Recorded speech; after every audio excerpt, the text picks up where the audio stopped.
There's no more revelation directly from God to that to mankind. Now, usually, that is the viewpoint that is given in order to eliminate tongues.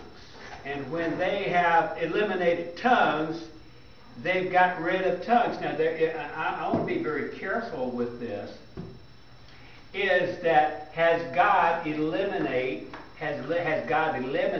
the gift of tongues? Well, once again, it's your interpretation. The charismatic movement has misinterpreted the purpose of tongues. What's charismatic? Huh? What's charismatic? Charismatic is the grace gift. Well, what about the apostolics and all those, my friends that goes to that church and they speak in tongues? Okay. Well, I'm just saying it's prevalent within the charismatic movement. But they're part of the charismatic? Well, the charismatic movement is those who believe in speaking with the gifts of tongues. Anybody in that? I've never heard anybody speak in tongues. They do speak in tongues where you can't understand. Yeah. I haven't went to their church. I haven't gone there, but I have gone to some when I was a little kid. Scared me to death. I don't want. In other words, here's what I'm trying to say is the purpose of this message is not to fight.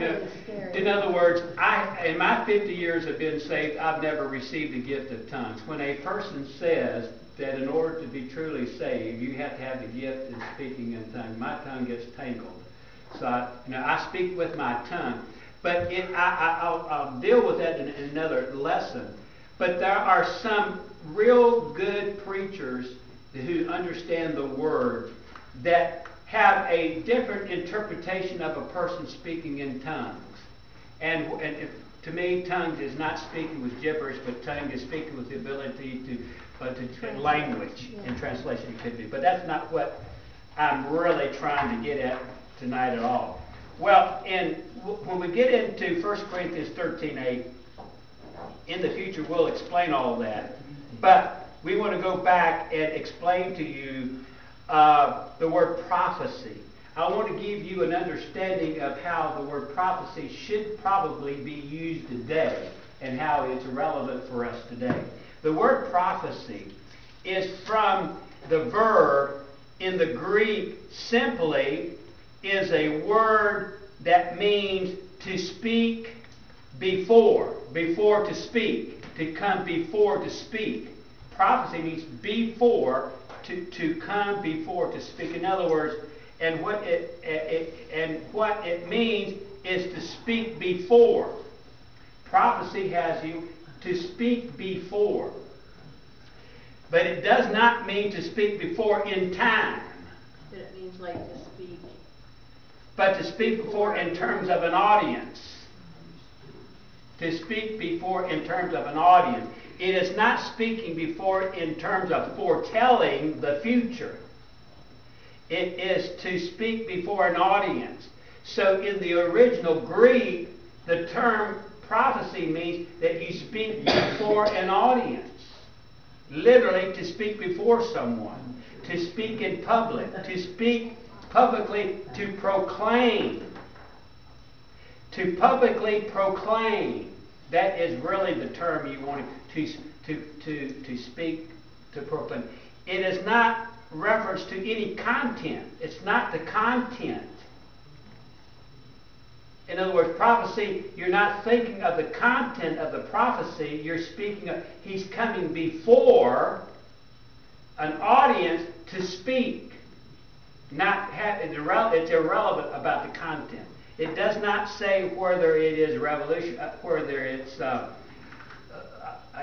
revelation, whether it's direct, from God direct, or if it's proclaiming something God has already revealed in the past. So it is possible, as I do, to come to you and I'm proclaiming to you something that God has already revealed in the past. All I'm doing is revealing it to you. And that's, what is that word called? I got that word in there somewhere. The idea is not predicting this. Huh? Reiteration. Reiteration. But that's why I spelled it. In other words, I'm reiterating what is already in the book. I'm prophesying in public, proclaiming what God has already revealed in the book. I'm not saying any new revelation. That's where the content gets. So it's to speak publicly. It is simply means to proclaim before somebody, to speak publicly. So simply stated, it is the ability given by the Spirit of God to a person to proclaim God's truth to another. To proclaim God's truth to another. That's I'm coming before you to prophesy in the gift of prophecy, meaning that I have the giftedness to proclaim in public what God has already revealed through His Word. God's truth publicly. That's a gift. Look at chapter 14 and verse 3. 14 and verse 3. You have it? Go ahead. But he who prophesies speaks edification and exhortation and comfort to men. Okay. So, but he that prophesieth speaks unto man. What's the next word? What is to? What is the word to? What to is in the verb? What is it? To is what part of speech is a preposition? Three things. To do three things. What are those three things? Edify, exhort, and comfort. You follow me? So a person who is prophesying has three reasons why he does it. Isn't that cool? Isn't that neat? I mean, I really think that's great. All right, so the gift of proclaiming, and I wish that the Bible translated the word proclaiming. It is a gift of proclaiming, the gift of speaking before man. So now, God has always given this gift. From the very beginning of history, God has always had somebody on the scene to proclaim His truth. Right?